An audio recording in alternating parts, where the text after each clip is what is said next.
आपको financial freedom हो, जिसमें कि आपको कभी भी आर्थिक आज़ादी हो, जिसमें भी कभी भी आप कुछ चीज़ खरीदना चाहे, अपनी लाइफस्टाइल एक अच्छी जीना चाहे, तो कभी भी आपको पैसों के बारे में ना सोचना पड़े।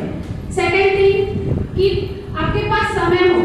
आज के समय बहुत लोग पैसा कमा रहे हैं, अच्छे गवर्नमेंट एम्प्लॉय, डॉक्टर्स कमा रहे हैं, इंजीनियर कमा रहे हैं, बल्कि बड़े बड़े बिजनेसमैन कमा रहे हैं। क्या उनके पास उतने समय है जो अपनी जिंदगी में अपने टाइम को एंजॉय कर पाए, अपने फैमिली को टाइम दे पाए, अपने आप को टाइम दे पाए?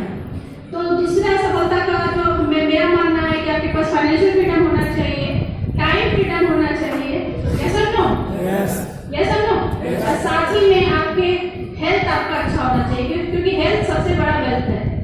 आपके पास हेल्थ है तभी आपके पास समय और आप पैसा को एंजॉय कर सकते हैं। तो हेल्थ अच्छा होना चाहिए, और साथ ही में ये सारी चीजों के साथ जब आपकी ये तीनों चीज कंबाइंड रहेगी, आपकी लाइफ में तनाव नहीं रहेगा और आप खुश रहेंगे। यस और नो? आपकी हैप्पीनेस ही सबसे बड़ी सफलता है। और आजकल की इस भागदौड़ की जिंदगी में ये सारी चीजें हम लोग मिलना मुश्किल है। क्यों मिलना मुश्किल है? क्योंकि हम लोग लोगों की बातों में आते हैं। उसी तरीके से मैं अपने बारे में बताना चाहूंगी कि मैं भी शुरू से ड्रीमर थी। खास करके जब हम लोग हर घर में, खासकर हमारी जो इंडिया की सोसाइटी, बल्कि इंडिया के और भी बाहर में जो शुरू से माना गया है कि कभी भी जिसके घर में एक बेटी जन्म लेती है तो लोग उतने खुश नहीं होते। ये हो सकता है अभी के समय में कम हो गया है, लेकिन अभी भी है। ये तब मुझे लगा एज अ फीमेल, जब मैंने इन्वायरमेंट को समझा, चीजों को समझा, तो मुझे लगा ऐसा क्यों है। ऐसा सिर्फ एक ही कारण से है, वो है आपकी सफलता। अगर आप सफल हैं तो आप लेडीज हैं, जेंट्स से कोई मायने नहीं रखता।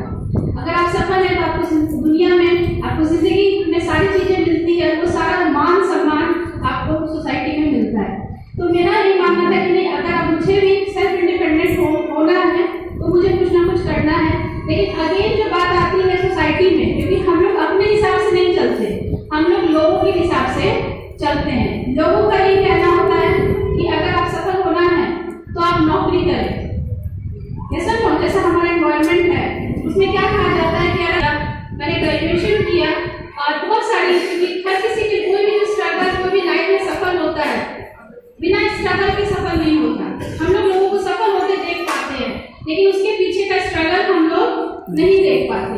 तो उसमें भी बहुत सारे स्ट्रगल के बाद आफ्टर ग्रेजुएशन मेरा आईसीआईसीआई बैंक में पीओ एज अ सिलेक्शन हो गया। मैं बहुत खुश थी। 2008 की बात है, मैंने आईसीआईसीआई बैंक ज्वाइन किया ट्रेनिंग लेने के बाद बैंगलोर से, एंड जिसमें की जो सैलरी थी मेरी 22,900 रुपीज में मैंने ज्वाइन किया था इन द ईयर 2008।